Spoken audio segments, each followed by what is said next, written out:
నమస్తే అండి. నేను రాణి. ఈరోజు నేను చేయబోయే రెసిపీ చికెన్ వడ. పావు కేజీ బోన్లెస్ చికెన్ తీసుకొని వెజిటబుల్ చాపర్లో వేసి కీమా లాగా చాప్ చేసుకోవాలి.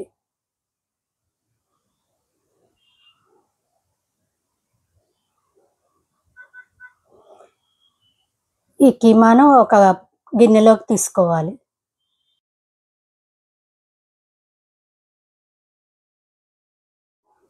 తర్వాత ఒక మిక్సీ జార్ తీసుకొని అందులోకి 6 పచ్చిమిరపకాయలు ముక్కలుగా తుంచి వేయాలి.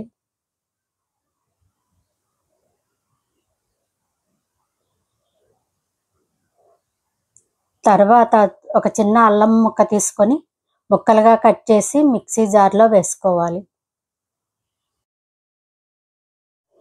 అల్లం పచ్చిమిర్చిని కచ్చా పచ్చాగా గ్రైండ్ చేసుకొని కీమా గిన్నెలోకి వేసుకోవాలి.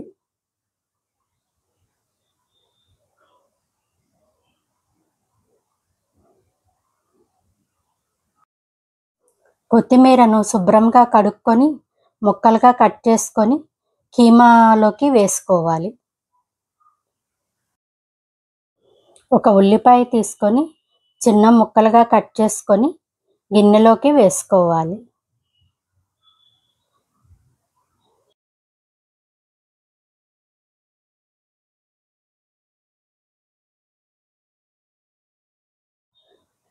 కప్పున్నర పచ్చిశనగపప్పు తీసుకొని శుభ్రంగా కడిగి గంటన్నర సేపు నానబెట్టుకున్నాను.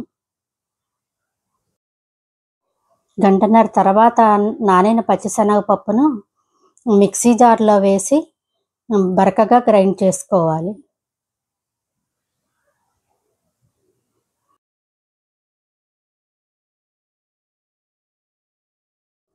పిండిలో పప్పులు అక్కడక్కడ నలగకుండా ఉంటే వడ క్రిస్పీగా వస్తుంది.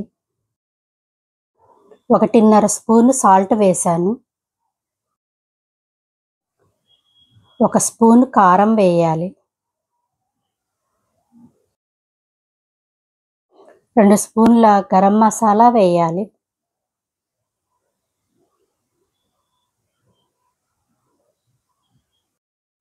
గ్రైండ్ చేసిన పిండిలో ఉప్పు, కారం, గరం మసాలా, చికెన్ కీమా మొత్తం బాగా కలిసేలా కలుపుకోవాలి.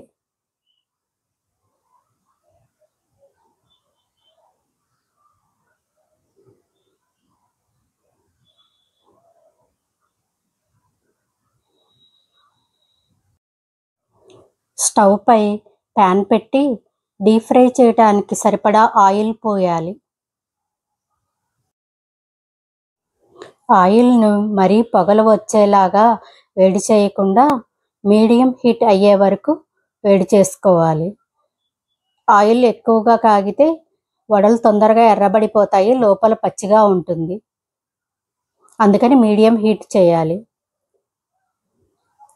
పిండిని వడల్లాగా తట్టుకొని కాగిన ఆయిల్లో వేసుకోవాలి.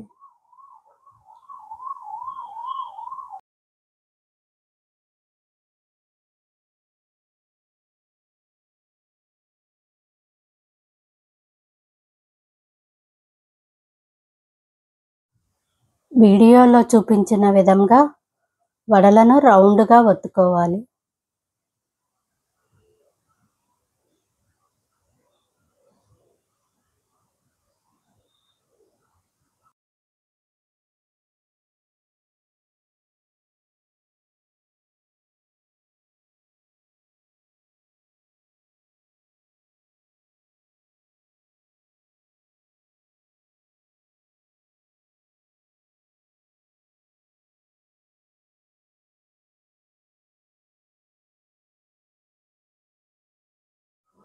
చికెన్ వడ ఒకవైపు కాలిన వెంటనే రెండో వైపుకి టర్న్ చేసుకొని ఇలా రెండు పక్కల ఎర్రగా కాల్చుకొని తీసి ప్లేట్లో పెట్టుకోవాలి.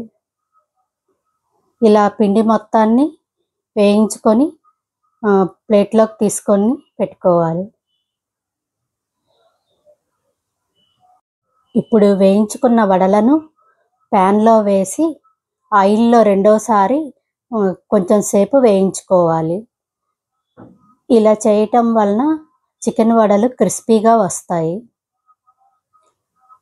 రెండోసారి వేసినప్పుడు ఎక్కువసేపు ఉంచకూడదు, లేకపోతే ఎక్కువసేపు ఉంచితే మాడిపోతాయి.